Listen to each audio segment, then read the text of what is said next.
यह कहानी धनी व्यक्ति और लाजर की है, जो बाइबल में लूका सुसमाचार 16 अध्याय में है। यीशु ने एक धनी व्यक्ति की कहानी सुनाई। एक धनी व्यक्ति था, वह बहुत ऐश्वर्यशाली जीवन जीता था। वह महंगे वस्त्र पहनता था और प्रतिदिन शानदार भोज करता था। और उस धनी व्यक्ति के घर के द्वार पर एक गरीब व्यक्ति लाजर पड़ा रहता था। लाजर को शरीर पर घाव थे और वह धनी व्यक्ति की मेज से गिरे हुए टुकड़ों को खाकर पेट बांटता था। कुत्ते आते और लाजर के घावों को चाटते थे, जिससे उसकी पीड़ा और बढ़ जाती थी। एक दिन वह लाजर मर जाते हैं। उनको स्वर्गदूत अब्राहम की गोद में ले जाते हैं, जो एक सांत्वना का स्थान है।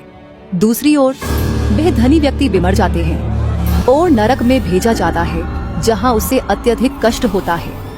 अपनी पीड़ा से घिरा हुआ वह धनी व्यक्ति ऊपर देखता है और दूर से अब्राहम के साथ लाजर को देखता है। धनी व्यक्ति अब्राहम को पुकारकर कहता है कि हे पिता अब्राहम, लाजर को भेजें ताकि वह अपनी उंगली को पानी में डुबोकर मेरे जीभ को ठंडक पहुंचाए, क्योंकि मैं अग्नि में भयानक यातना में हूँ। लेकिन अब्राहम उत्तर देते हैं कि तू जीवन काल में धनी और अच्छी चीजें प्राप्त की थी, जबकि लाजर ने कष्ट उठाया था। अब लाजर को सांत्वना दी जा रही है और तू वह नरक की पीड़ा में है।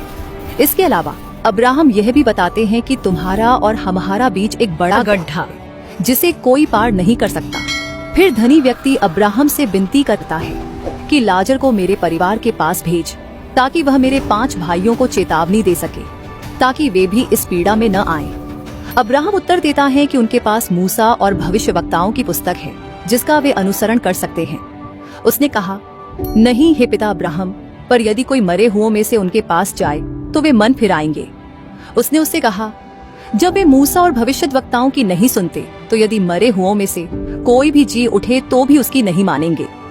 यह दृष्टांत न्याय, भाग्य की विपरीतता और ईश्वर के वचन का पालन करने के महत्व पर जोर देता है।